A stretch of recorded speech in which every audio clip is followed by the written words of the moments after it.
much for inviting us. We're really delighted to be here. We had a wonderful time on St. Helena. We really enjoyed it.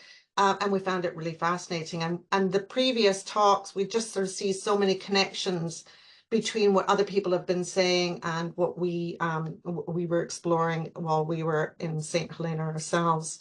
So what we're going to be talking about is about health behaviour change in isolated communities. We did this project with a number of others, including Sarah Hotham, Valerie Toppy, who is our on-site research assistant, and Kamar Tanyan, who was the acting director of health for the health directorate at that time. So starting, I mean, you've heard about this from both Neil and from Sylvie now. So the background to what we were doing very much got precipitated by the strategic framework for health promotion in St. Helena, which was rolled out within 2018-19. And it was very much in response to those concerns around what the NCD picture was looking like on St. Helena, how there was a really high prevalence of people who were type 2 diabetes, cardiovascular disease, etc. And these were very much linked to what were perceived to be challenges in terms of the health behaviors that people were engaging in, things to do with smoking or sedentary behavior, perhaps not moving enough and getting more physical activity, etc. So this health promotion strategy was very much looking at about what are the actions that we can take, how can we influence making changes on the island. And as part of that, Vivian and I had recently completed 2 projects, one which was about delivering health behaviour change throughout Scotland to all diabetes health professionals, and also with the United Nations World Food Programme on in Ethiopia to health extension workers. And it was really about thinking about how we can arm people with the kinds of skills that they would need to sort of raise conversations around health behaviour change. So I think importantly is recognizing that behavior is a thing that we most likely have some level of control over, not necessarily as big a control as you know we all so often want. For those of you who have made some New Year's resolutions and then have not managed to put them into place, changing behavior we know is really hard, but that when you do change behavior, it can improve health and outcomes and reduce the risks. And so we're very much focusing on that opportunity is how can we look at ways to help people change their behaviors. What we also recognize is that health and social care workers are in a very pivotal position. So there's all sorts of number of opportunities during consultations when clinicians can ask questions or raise issues around health and around health behaviors. Somebody's visiting you a lot and they've had some kind of respiratory health issues, say bronchitis over a number of years. It's an opportunity to be able to raise an issue around, say, for example, smoking, etc. But in order to do that, professionals actually need to be trained in using these evidence-based behavior change techniques to raise these kind of questions and to raise the kind of conversations in a way that still maintains the individual's autonomy. And it also makes sure that the individual feels, again, we've heard the word about being safe, feels safe to be able to make comfortable decisions within that conversation. So our aim was to train health and care professionals in St. Helena with these evidence-based behaviour change techniques, which we know and have been demonstrated to show that they can assist individuals to make behavioural changes easier. We were looking at the Motivation Action Prompt Programme, which we had used in both St. Helena and with the diabetes health professionals in Scotland. And Motivation Action Prompt is based on a sort of training framework called the Health Behaviour Change Competency Framework, which is the idea that there are 93 evidence-based behaviour change techniques. There's far too many to train people to do. But if we can look at a select group that help people to consider about the particular behaviour change techniques that can help people to become more motivated, or ones that help them to move that positive intention into action, or ones that help people to prompt or sustain the behavior change, and thinking about how we want people to be able to build these into habits. They don't have to think about them all the time. It's what can we do that kind of helps individuals to make some of these changes to be more habitual, things like, you know, perhaps having a weight beside your toothbrush, so every time you brush your teeth, you're going to lift the weight and start practicing it. So that's the MAP framework, and that has been demonstrated to work really well in terms of helping people to change, but also for health professionals find it reasonably straightforward to use that. What was also really important was making sure that we could co-develop this program. So it had to be suitable for the context of St. Helena. So we didn't want to come and just arrive with a program that we pre-used, but we wanted to make sure that it could be very much suited to the population in St. Helena. So we spent a lot of time with a steering group, which was made up of various different health and social care professionals from St. Helena that would help us to adapt the program before we came there.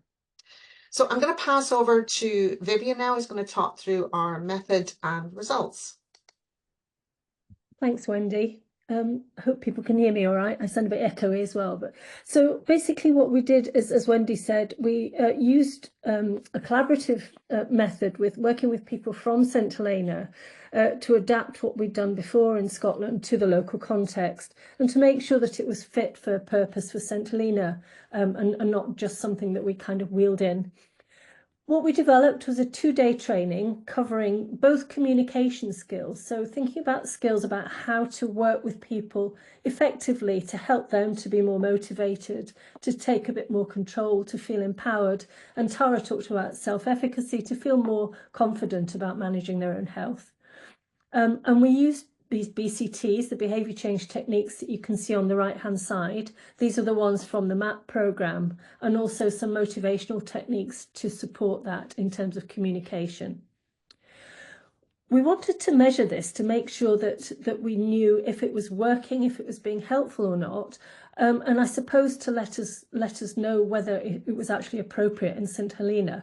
So we measured some things before we started the programme. We sent remote questionnaires to people on St. Helena, and thanks, by the way, to the staff who helped us from there. I think some may be here today, and we want to thank them. We couldn't have done it, obviously, without the support of local staff.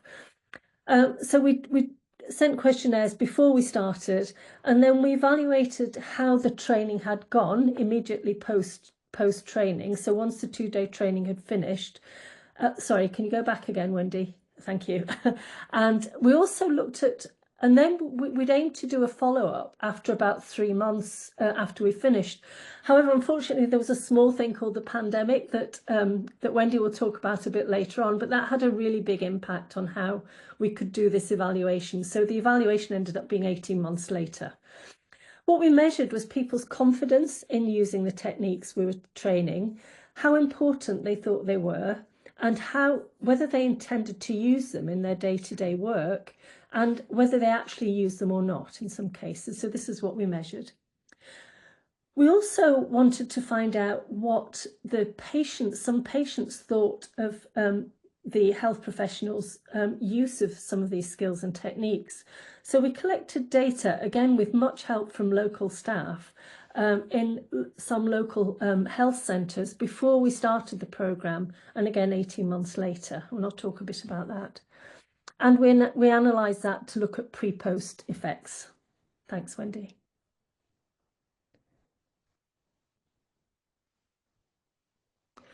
Okay, so what we found in terms of the communication skills, so this was looking at people's self-reported confidence, how important they were, and their intention to use these skills, and whether they actually use them or not. And we'd measured, as I say, this beforehand, just after the training, and then 18 months later. And you can see that it looks from the graphs here that for all of these things, for confidence, importance and intention, that people actually felt that they were using these skills to a similar extent as time went on. We didn't measure behaviour immediately after the training, as you'll see in the fourth set of bars, because they hadn't really had chance to use any of the techniques, so we thought it wasn't really relevant. But you can see otherwise that we did see a sustained perception of change in using these specific skills. And then we also asked about use of these behaviour change techniques, so people's ability to have discussions around pros and cons of behaviour change, around setting goals, and around using the prompts and cues, etc., that Wendy described. And again, we found that health professionals self-reported confidence, their importance and their intention to use, and their behaviour in terms of actually using these was reported to have increased between before we did it, just after the training, and at follow-up. Now, I have to say, at follow-up, so we trained a total of 32 members of staff in this programme. Again, Wendy will discuss this, but at follow-up, there were only 14 of these members of staff who were still on the island. So our sample was very small at the follow-up period. But this data is from some of those people who were still on the island at this time point.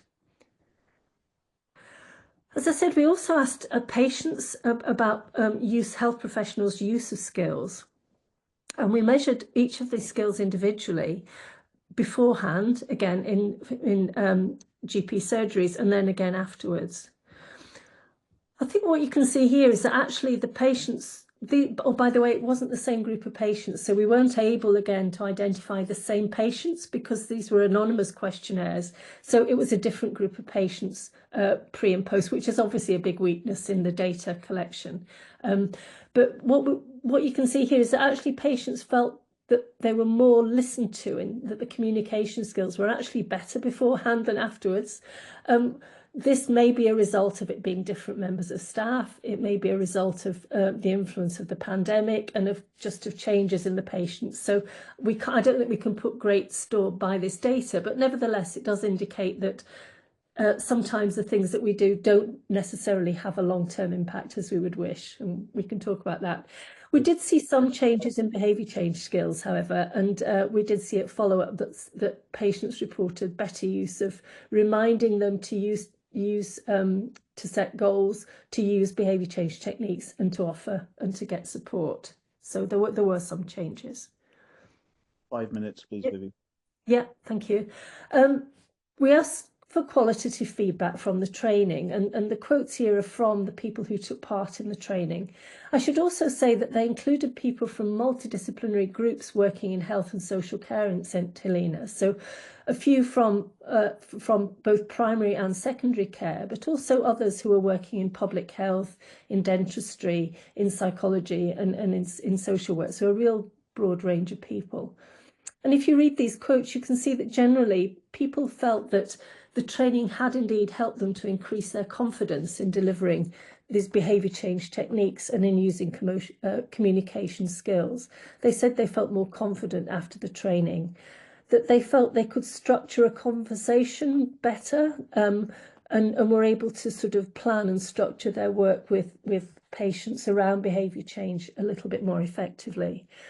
And also they felt that they were able to develop more understanding. So using the kind of listening skills that we'd been talking about to help patients to feel empowered that they could actually make these changes themselves, and that they could be a sort of listening and supporting friend sometimes rather than telling them what they thought we should be doing. So I think this was very, very helpful and very powerful. Thank you. I'll pass back to Wendy. Thanks, Vivian. So I think the other thing that's particularly important, and again has been touched on throughout this throughout today, has been about the sustainability. I sort of wondered when we talked to the group that we were training, they did say one of their superpowers they'd like to have was foresight, and maybe that's what we all need. But shortly after our visit, COVID-19 erupted, staff were redeployed. They were focusing on managing the risks. Staff turnover was very high, so many of the people that we had originally trained had left the island. And particularly important here was that although we had trained mentors while we were there and we had identified who would be able to continue to provide support for people who had received the training, and ways that we would be able to support those mentors, that became really difficult as well. So the ability to provide the mentoring from the UK was hard because the technology was just not up to speed. Every time we tried to make any kind of video calls, or even when we turned off the screens, it just wasn't working, and it was not at a level at which we could provide that kind of level of support.